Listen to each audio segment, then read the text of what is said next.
ఓమస్మద్గురుభ్యో నమః. కాశ్యపాన్వయసంజాతం నారాయణపదాశ్రితం శ్రీమన్నారాయణం వందే యతీశ్వరశ్రీయాజుషం. జై శ్రీమన్నారాయణ. తిరుప్పావైలో ఈరోజు 13వ పాసురాన్ని అనుసంధిద్దాం. పుళ్ళిన్ వాయ్ కిండానై పొల్లావరక్కనై கிள்ளிக்களைந்தானை கீர்த்திமை பாடிப்போய் பிள்ளைகளெல்லாரும் பாவைக்களம் புக்கார் வெள்ளி எழுந்து வியாழமுறங்கித்து புள்ளும் சிலுமினகான் போதரிக்கண்ணினாய் கொள்ளக்குளிரக் குடைந்து நீராடாதே பள்ளி கிடத்தியோ பாவாய் நீ நன்னாளால் కళ్ళం తవిరిందు కలెందేలోరెంబావాయ్. పక్షి శరీరమును ఆవేశించిన బకాసురుని నోటిని చీల్చి తన్ను కాపాడుకుని మనను కాపాడిన శ్రీకృష్ణ పరమాత్ముడు స్వామిని దుష్టరాక్షసుడకు రావణుని 10 తలలను హేళగా చిగుళ్ళు తుంపినట్లు తుంపి పారవేసిన శ్రీరాముని గానము చేయుచూ పోయి మన తోటి పిల్లలందరూ వృతక్షేత్రమును చేరినారు. లోపల తుమ్మెదగల తామర పూలను పోలిన కన్నుల గలదానా, లేడి చూపుల వంటి చూపుల గలదానా. శుక్రుడు ఉదయించుచున్నాడు, గురుడు అస్తమించుచున్నాడు, పక్షులు కూయుచున్నవి. కృష్ణ విరహతాపం తీరునట్లు చల్లగా అవగాహన మనర్చి స్నానమనర్పగా ఇంకా పాన్పుపై పడుకుని ఉండేదవేళ. ఓ సుకుమార స్వభావ, ఈ మంచి రోజున నీవు నీ కపటమును విడి మాతో కలిసి ఆనందం అనుభవింపము. వెనుకటి పాసురంలో గోపికని మేలుకొలుపుతూ కృష్ణ సంకీర్తనమును మాని శ్రీరామచంద్ర గుణ సంకీర్తనమును వనర్చమని శ్రీరాముడు మనోభిరాముడని గోపికలు పేర్కొన్నారు. కానీ దానిని నందవ్రజమున సంచలనం ఏర్పడును. మధురలో పుట్టి శ్రీకృష్ణ పరమాత్మ గోపవంశమును చేరి తాను కూడా గోపాలుడే అన్నట్లు కలిసిమెలిసి ఉండి వారిని కాపాడుచుండగా అలాంటి కృష్ణుని విడిచి శ్రీరాముని కీర్తించటం ఏమిటి? మనోభిరాముడకు శ్రీకృష్ణుని వదిలి శ్రీరాముడు మనోభిరాముడు అనుట తగునా అని కొందరు గోపికలు వివాదానికి దిగిరి. అంతేకాదు, ఒకవేళ అతడు సుందరుడు గుణశాలినే అయినను మనకు ఆరాధ్య దైవమగు శ్రీకృష్ణుని వదిలి అతన్ని కీర్తించుట పతన హేతువు కదా. కావున మనం ఈ నందవ్రజంలో శ్రీకృష్ణుని కీర్తించి శ్రీకృష్ణుని గుణగానమనర్చి తరింపవలనే గాని శ్రీరామును కీర్తించు తగదని వివాద కోలాహలం బయలుదేరును. అప్పుడు కొందరు అనుభవశాలులకు గోపికలు ఇలా చెప్పారట. ఏంటి హాస్యాస్పదమగు వివాదం ఏంటిది? పాల సముద్రంలో పవళించిన పరమాత్మయే సాధురక్షణముకై ఆయా రూపములు స్వీకరించిన గాని ఆ మూర్తుల్లో భేదము లేదు. శ్రీరాముడు శ్రీకృష్ణుడు అనుకొనుట నామభేదము చేతను ఆకార భేదము చేతను కానీ రెండునూ సమానమే. అప్పుడు గోపికలు శ్రీరామ వృత్తాంతమును శ్రీకృష్ణ వృత్తాంతమును కూడా పాడుదామని, ఇద్దరినూ కూడా మనకొకటే కదా అని ఇద్దరినీ కీర్తిద్దామని నందవ్రజమును కృష్ణావతార కాలంలో ఉన్నాం కావున ముందుగా శ్రీకృష్ణ చరితాన్ని కీర్తించి తరువాత శ్రీరామచరితని కీర్తిద్దామని తీర్మానించుకుని నేడు మేల్కొల్పబడు గోపికను ఈ 2 కథలను పేర్కొంచు మేల్కొల్పుతున్నారు. నేటి గోపిక కృష్ణునితో కలియవలనని కోరిక ఉన్నను కృష్ణుని పొందుటకు తానే ప్రయత్నం చెయ్యక కృష్ణుడు ఒకనాడు పరుండు వదిలిన శయ్యను వాసన చూచు దాని స్పర్శనే అనుభవించుచు మోహమునుంది శయనించి ఉండను. అట్టి గోపికని ఈనాడు మేల్కొల్పుతున్నారు. పుళ్ళిన్వాయ్ కీండానై అసరావేశము కలిగిన కొంగనోటిని చీల్చిన వారిని ముందుగా గోపికలంటే శ్రీకృష్ణ పరమాత్మను కీర్తిస్తున్నారు. ముందుగా బకాసుర వధ వృత్తాంతాన్ని ఇందు కీర్తించారు. నీటి ఒడ్డున ఆహారమునకై నిశ్చలముగా కూర్చుని కొంగపై అసురుడు ఆవేశించను. ఆ నీటి యొద్దకు వచ్చిన కృష్ణుని మింగడానికి ప్రయత్నిస్తే ఆ శ్రీకృష్ణ పరమాత్మ వెంటనే కొంగ నోటికి అందినట్లు వెళ్ళి దాని నోటిని చీర్చి అంతమొందించను. ఆ వృత్తాంతాన్ని ఇందులో కీర్తించారు. అయితే కృష్ణలీలల్లో ఇది చాలా స్వల్పమైంది. ఏ కాళీయమర్దనమో గోవర్ధనోధరణమో పేర్కొనక చిన్న సంఘటన పేర్కొన్నారు. అంటే శ్రీకృష్ణుని చేష్టల్లో చిన్నది పెద్దదనే తారతమ్యమే లేదు. తర్వాత రామావతారాన్న రాముడు రావణాసురుని చంపుట ఎంతయో కృష్ణావతారమున కొంగలు చీటుట అంతయే. అంటే భగవత్తత్వము నుండి మన నుండి దూరం చేయుటకు వచ్చే విరోధులే ఈ అసురులు. ఆ వచ్చిన విరోధులను పరమాత్మయే అంతమొందించవలన కానీ మనము తొలగించుకొనలేము. తరువాత రావణవధ వృత్తాంతమును ప్రస్తావించారు.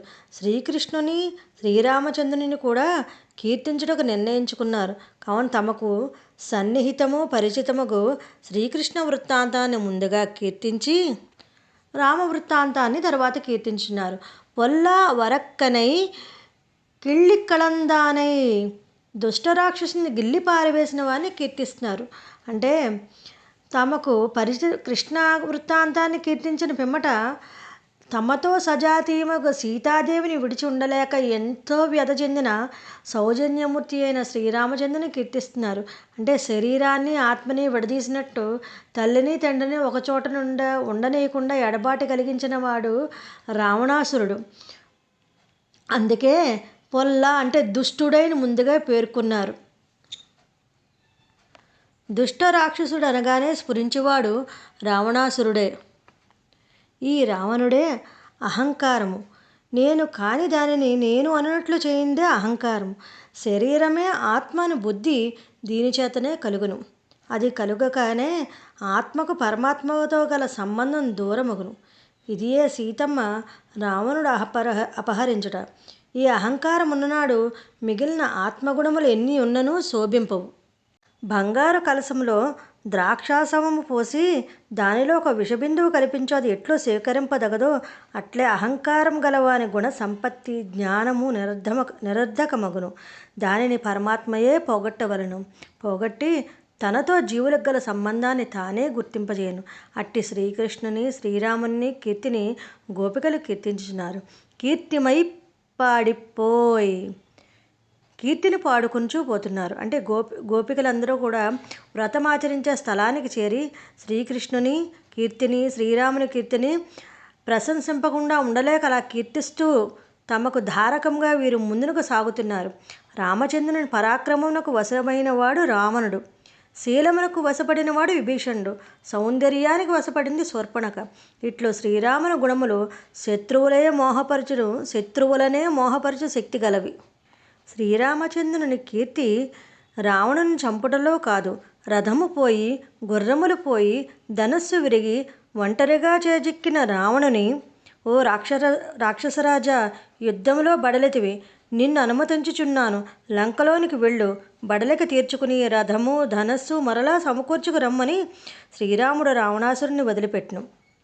ఈ వదలడంలోనే శ్రీరాముని యొక్క గుణాతిశయం మనకు గోచరించుచున్నది.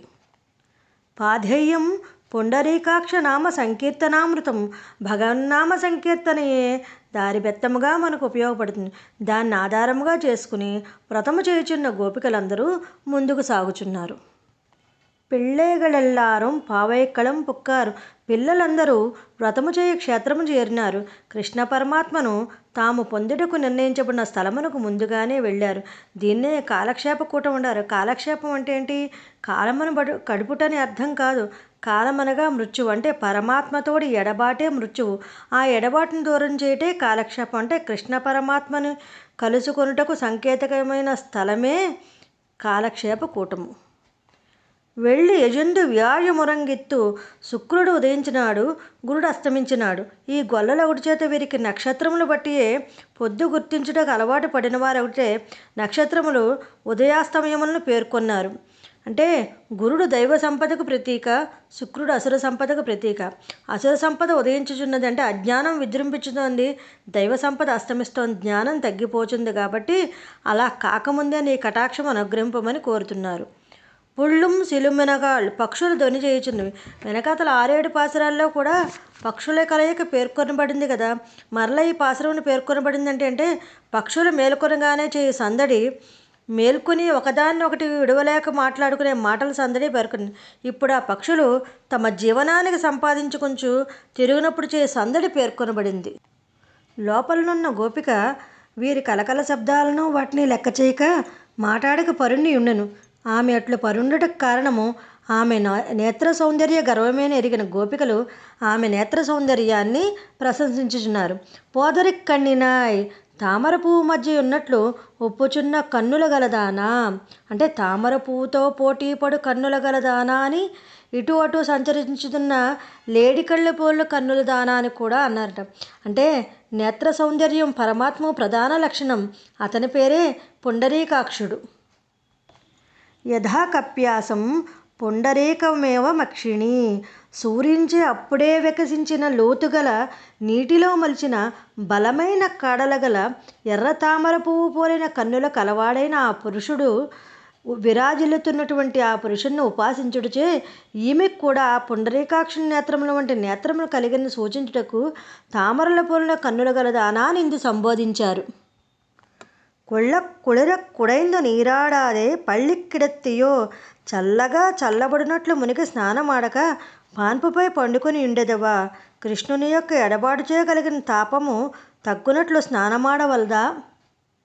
అంటే ఇక్కడ కృష్ణానుగ్రహం సంపాదించట్లో నీ సౌందర్యమే కదా మాకు శరణ్యము. ఆ సౌందర్యంతో కృష్ణునితో కలిసి అతనితో జలక్రీడలాగి వాని ఎడలో పరుండవలసిన నీవు అతడు ఎప్పుడో పరుండినాడని భావించి ఆ సువాసనను ఆగ్రానించి ఆ శయ్యపై పరున్నావు. ఇది నీకు తగుతుందా అమ్మా? ఎక్కడ చూచినా రాసులు రాసులుగా ధాన్యం ఉండియో బెచ్చబెత్తుకున్న వాళ్ళనే ఉన్నది ఈ పరిస్థితి. స్నానం అంటే ఏంటి ఇక్కడ? భగవత్ సంశ్లేషణము, భగవద్గుణానుభవం. అంటే దానిచే కృష్ణ విరహతాపం తీరును కాబట్టి ఇతర భక్తులతో కూడి కలిసి అనుభవించుట, అంటే చల్లగా చల్లబడుటకే చీకటి బాగుగా నుండగా స్నానం చేయుట. అట్లు మాతో కలిసి గుణానుభవం అనర్చి భగవత్ సంశ్లేషం అనర్చవలని అర్థించుచున్నారు. పావాయి నీ సుకుమారమ స్త్రీత్వము గలదానా, నీవు ఒంటరిగా గుణానుభవం చేయుట శక్తి గలదు. నీ సౌకుమార్యమునకు పరమాత్మతో కలిసి మాచే సేవలు అందుచుండవలనే గాని నీవు ఏకాంతంగా శయనించుట తగదు. నన్నాళాల్, మంచి రోజులు గదా ఇవి. కృష్ణుని కంటపడకుండా కృష్ణుణ్ణి గోపికలను దూరముగా ఉంచడి గోపవృద్ధులే అంగీకరించి కృష్ణుని పొందుటకు పంపిన కాలం కదమ్మా ఇది. అట్టి యోగ్యముకు సమయం వచ్చిన పిమ్మట కలియకుండా ఉండట శోకింపతగినది. ఈ గోపికలు లోన పరుకున్న గోపిక యొక్క యోగ్యతను గుర్తించి భగవదనుభవం యోగ్యత కలిగియో ఏకాంతంగా నీవిట్లుండుట ఆ కృష్ణుని మనసుకు కూడా బాధ కలిగించును. మాతో వచ్చి వారిని అనుభవింపుము అని అంచున్నారు. కళ్ళం తవిరిందు కలందు, కపటమును వీడి కలియుము. ఏకాంతంగా కృష్ణుని గుణాలను లీలను తలంచుకుని అనుభవించుటే ఈమె చేసినటువంటి కపటం. అంటే దీన్ని దొంగతనం అంటారు. భగవదనుభవం అనుభవించుట నీ ఆనందానికి కాదు, ఆ అనుభవించే ఆనంద పరవశముకు నీ శరీరం చూచి మేము ఆనందించడానికే. ఆత్మ పరమాత్మ సొత్తు, దానిని స్వతంత్రమని భావించుట పరమాత్మ సొత్తుని దొంగిలించుట. భగవదనుభవం పొందిన ఆచార్యుల శరీరము శిష్యుల సొత్తు, దానిని శిష్యులు పొంది అనుభవించకుండా దాచుట వారి సొత్తుని దొంగిలించుట. అందుచే ఈ గోపికలు ఈ దొంగతనం మానమని హెచ్చరించుచున్నారు.